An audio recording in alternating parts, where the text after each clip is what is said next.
Assalamualaikum warahmatullahi wabarakatuh. Di sini saya Imrotul Mufidah kelas 10 4 absen 10 akan membacakan mengenai infografis tentang mengenai materi geosfer geografi. Yang pertama di sini ada lapisan bumi, yaitu atmosfer, lapisan gas yang mengelilingi bumi terdiri dari campuran gas seperti nitrogen, oksigen, dan argon. Yang kedua, litosfer, yaitu lapisan batuan yang membentuk kulit bumi meliputi kerak benua dan kerak samudra. Yang ketiga, hidrosfer, yaitu lapisan air di bumi yang meliputi seperti samudra, laut, sungai, danau, dan air tanah. Yang keempat, ada biosfer, yaitu lapisan yang menjadi tempat tinggal makhluk hidup meliputi tumbuhan, hewan, dan mikroorganisme. Yang terakhir yaitu antroposfer, yaitu lapisan yang menunjukkan interaksi manusia dengan lingkungan, seperti pembangunan, pertanian, dan industri. Selanjutnya ada fenomena geosfer, yaitu yang pertama contoh fenomena di atmosfer ada cuaca, iklim, dan badai. Selanjutnya contoh fenomena di litosfer ada gempa bumi, gunung berapi, dan erosi. Contoh fenomena di hidrosfer yaitu banjir, kekeringan, dan gelombang pasang. Contoh fenomena di biosfer yaitu interaksi antara spesies, rantai makanan, dan kekayaan hayati. Yang terakhir, contoh fenomena di antroposfer yaitu polusi, perubahan iklim, dan urbanisasi.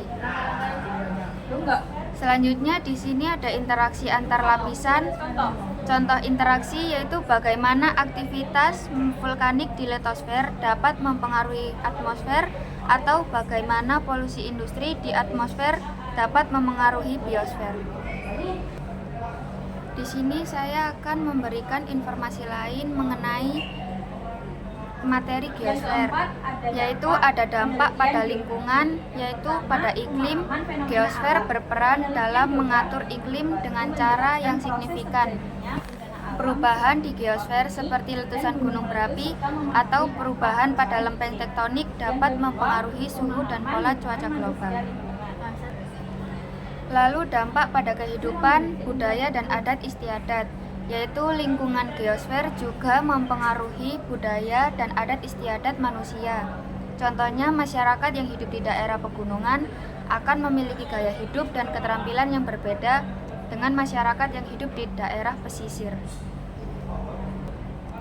Selanjutnya di sini saya akan menjelaskan manfaat adanya geosfer, yaitu adanya geosfer yaitu lapisan padat bumi yang meliputi litosfer, hidrosfer, atmosfer, dan biosfer. Sangat bermanfaat bagi kehidupan di bumi. Geosfer memberikan sumber daya alam seperti mineral, batuan, tanah, dan air yang penting untuk pembangunan, pertanian, dan industri. Nggak hanya itu, selain itu, geosfer juga memainkan peran penting dalam mengatur iklim dan cuaca, serta melindungi kehidupan dari bahaya alam seperti gempa bumi dan letusan gunung berapi. Selanjutnya di sini ada prinsip-prinsip geosfer dalam ilmu geografi. Yang pertama, prinsip penyebaran atau distribusi. Prinsip penyebaran ini atau distribusi mengkaji penyebaran di bumi antara suatu wilayah dengan wilayah lainnya yang tidak merata keseluruhannya. Selanjutnya yang kedua, prinsip interrelasi. Prinsip interrelasi adalah prinsip yang didasarkan pada gejala yang terdapat pada suatu daerah dengan berbagai kemungkinan yang terjadi, sehingga dapat menjadi acuan untuk mendalami gejala tersebut.